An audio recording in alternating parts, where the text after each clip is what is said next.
네, 미국에서 총기 사건이 끊이질 않는 가운데 바이든 대통령이 총기 폭력을 전염병으로 규정하면서 규제 조치를 발표했습니다. 네, 유럽연합 EU 회원국들이 안전성 논란을 빚고 있는 아스트라제네카 백신 사용과 관련해 공동 지침을 논의했지만 끝내 합의에 이르지 못했습니다. 밤사이 들어온 글로벌 뉴스 김지수 기자와 살펴보겠습니다. 어서 오십시오. 안녕하세요. 네, 바이든 대통령의 첫 총기 규제 조치 발표인데 발표에 앞서서 총기 사고가 또 발생했습니다. 이번엔 5명이 숨졌고 이렇게 되면은 뭐 당연히 이 총기 규제를 발표하려고 예고했던 바이든 대통령의 어깨는 무거울 텐데요. 이번 조치 내용을 좀 전해주신다면요. 네, 우선 바이든 대통령은 총기 폭력을 전염병으로 규정을 했습니다. 그러면서 규제 조치를 발표했는데요. 바이든 대통령은 최근 잇따르는 총격 사건을 전염병이라고 부르면서 이제 중단돼야 한다고 촉구했습니다. 그는 개인이 부품을 사들여 순수 제작하는 이른바 유령총을 엄격하게 단속하겠다고 말했습니다. 유령총은 규제 대상에서 제외될 뿐 아니라 고유 번호가 없어 범죄에 사용됐을 때 추적도 어렵다는 특징이 있습니다. 또 권총을 소총 수준으로 쉽게 바꾸는 장치를 국가총기법에 따라 등록 대상으로 하는 규제 방침을 배기기로 했습니다. 아울러 군사용 무기와 대형 탄약을 사적으로 소지하는 것도 금지하기로 했습니다. 관련 부서에 총기 불법 거래에 대한 연례 보고서를 제출하도록 했고 또 각 주가 위험 인물에 한해 총기 소지를 막는 관련법 채택을 더 쉽게 하도록 했습니다. 이번 조치에서는 총기 제조사에 대한 면책을 없애는 방안도 눈에 띕니다. 총기 제조사가 법적 책임으로부터 보호받는 것을 없애도록 한다는 겁니다. 그는 총기 제조사를 미국에서 피소될 수 없는 10억 달러 규모의 유일한 산업이라고 꼬집었습니다. 바이든 대통령은 이번 조치가 총기 소지 자유를 담은 수정헌법 2조를 침해하지 않았다고 강조했습니다. 하지만 이번 조치들은 입법화한 게 아니어서 얼마나 실효를 거둘지 의문이란 지적도 제기됐습니다. 미 정부와 민주당은 총기 규제를 물어붙이고 있지만 공화당과 총기 기업들은 헌법상 권리를 내세우면서 반대하고 있습니다. 미 하원은 지난달 총기 구매자 신원 조회를 강화하는 법안 2개를 통과시켰지만 상원에서 계류된 상태입니다. 로이터 통신은 미국은 수십 년간 숱한 총기 참사를 겪고 있지만 총기 규제는 미국에서 분열적인 이슈라며 총기 규제의 현실적인 어려움을 지적했습니다. 미국에서는 수년간 수제총이나 군용 반자동 소총을 거래하는 암시장 규모가 커졌으며 당국에서는 이러한 불법 총기의 유통 물량조차 정확하게 파악하지 못하는 실정입니다. 네, 이번 조치에 대해서 좀 신속하게 입법화가 돼서 더 이상의 피해가 없었으면 좋겠습니다. 네, 이번에는 코로나19 소식 알아볼 텐데요. 아스트라제네카 백신 안전성 논란이 더욱 뜨거워지고 있는데 유럽연합 EU 회원국들이 이 백신 사용과 관련해서 논의를 했다고요. 네, 유럽연합 EU 회원국들이 아스트라제네카 백신 사용과 관련해서 공동 지침을 마련하기 위해서 논의를 했지만 합의에 이르지 못했습니다. 앞서 유럽의약품청이 아스트라제네카 백신과 매우 드문 특이 혈전 사례와 관련 가능성이 있다는 평가 결과를 내놓자 EU 회원국 보건부 장관들이 회의를 열었습니다. 유럽의약품청은 7일에 혈소판 감소를 동반하는 특이 혈전을 아스트라제네카 백신의 매우 드문 부작용 사례에 포함시켜야 한다고 결론을 내렸습니다. 그러나 모든 성인을 대상으로 이 백신을 접종하도록 해야 한다는 기존 권고를 유지했습니다. 왜냐하면 코로나19 예방에서 이 백신의 전체적인 이익은 부작용의 위험성보다 크다고 봤기 때문입니다. 이렇게 유럽의약품청이 이 백신 사용에 대해서 명확한 지침을 제시하지 못하자 EU 회원국 보건부 장관들이 한자리에 모인 겁니다. EU 차원의 일치된 입장은 잘못된 정보가 확산되는 걸 막는데 꼭 필요하다고 보면서 백신 사용에 대한 공동 지침을 모색했습니다. 하지만 합의에 이르지 못했고 추후 논의를 이어가기로 했습니다.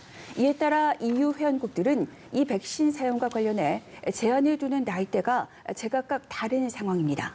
독일의 경우 60세 이상과 우선 접종 대상자만 접종하도록 했고 아스트라제네카 백신 1회 접종을 마친 60세 미만에게는 2회차 접종 때 다른 백신에 맞을 것을 권고했습니다.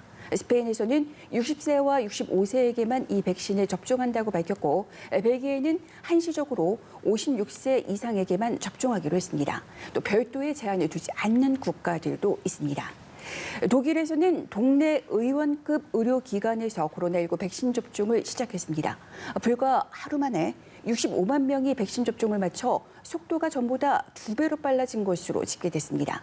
독일은 의원급 의료기관 3만 5천 곳에서 백신 접종을 개시했는데 기존 450곳의 접종센터에 더해 백신 접종이 전방위로 시작된 겁니다. 독일의 백신 1차 접종자는 전체의 13%, 2차 접종까지 마친 이들은 전체의 5% 정도입니다. 네. 유럽의 상황은 전체적으로 그렇고 다른 나라들 상황은 좀 어떻습니까? 네, 미국에서는 현 상황이 4차 대유행 임박 직전이라며 방역의 고삐를 더욱 쥐어야 한다는 목소리가 커지고 있습니다. 앤서니 파우치 미 국립 알레르기 감염병 연구소장이 미국의 신규 확진자가 불안할 정도로 높은 수준에 있다고 진단했습니다. 파우치 소장은 미국에서 신규 확진자가 20만에서 30만 명 이상까지 올라갔다가 다시 내려왔는데 이제 불안할 정도로 높은 수준에 머무르고 있다고 말했습니다. 그러면서 6일 하루에만 6만 3천 명의 신규 확진자가 나왔는데 그 수준에 있으면 다시 급증할 위험이 있다고 지적했습니다. 그리고 최근 코로나19로 숨지는 사람들이 하루에만 4천 명을 넘긴 브라질에서는 중증 환자를 위한 의료용 산소가 부족해 비상입니다. 브라질 당국 설문조사 결과 5,500여 곳의 도시 가운데 최소한 1,000여 곳에서 산소 재고량이 거의 바닥났습니다. 하지만 이 설문은 2,400여 곳의 도시만 답변한 것이어서 실제로 산소가 부족한 도시는 훨씬 더 많을 것으로 추정됩니다.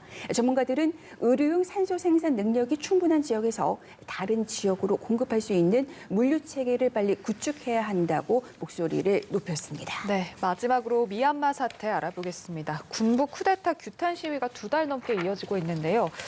군경의 무자비한 진압으로 많은 사람들이 목숨을 잃고 있죠. 네, 현재까지 확인된 사망자만 606명에 이릅니다. 이 가운데 48명은 어린 아이들입니다. 군부의 학살이 멈추지 않자 국제사회도 제재를 강화하고 있습니다. 미국 바이든 행정부는 이번에는 군부를 겨냥해 자금줄을 옥죄기 위해 국영 보석회사에 제재를 가했습니다. 미 재무부는 회사와의 모든 거래를 금지하고 미국 내 관련 자산을 동결하기로 했습니다. 토니 블링컨 국무장관도 군부 정권이 계엄령과 비상사태를 해제하고 미얀마를 민주주의 길로 회복시킬 때까지 미국은 계속해서 군부 정권의 수입원에 압력을 가할 것이라고 말했습니다. 미국은 이미 쿠데타에 연루된 장군들과 그 가족의 일부, 군부가 통제하는 대기업 등에 대해 제재를 가한 상태입니다. 군부가 반쿠데타를 주도하는 이들에 대한 탄압 수위가 점점 높아지면서 국경을 넘어 인도로 도피한 사람들이 1,800명에 이릅니다. 이 중에 전직 의원 6명도 포함됐습니다. 이들 의원은 군인들의 추적을 받고 있는 그런 상태입니다. 시위가 격화할수록 중국에 대한 미얀마 국민의 감정도 악화하고 있습니다. 중국은 미얀마 군부에게 뒤에서 힘을 실어주고 있는 것으로 여겨지고 있습니다. 이런 상황에서 미얀마 주재 중국 대사관이 최근 민주진영 임시정부 측과 접촉한 것으로 알려져 주목됩니다.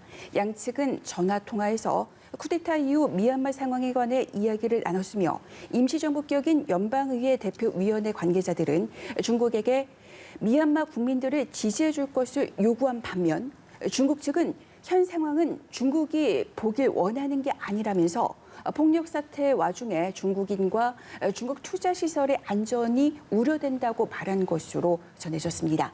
중국 정부가 임시정부 측과 대화 채널을 열길 원한 것으로 알려지면서 악화하는 이유의 사태 속에서 중국이 향후 군부와 민주진영 간에 중재 역할을 할 가능성에도 관심이 쏠릴 것으로 보입니다. 네, 알겠습니다. 오늘도 다양한 국제 소식들 살펴봤네요. 지금까지 글로벌 브리핑의 김지수 기자와 함께했습니다. 고맙습니다. 고맙습니다.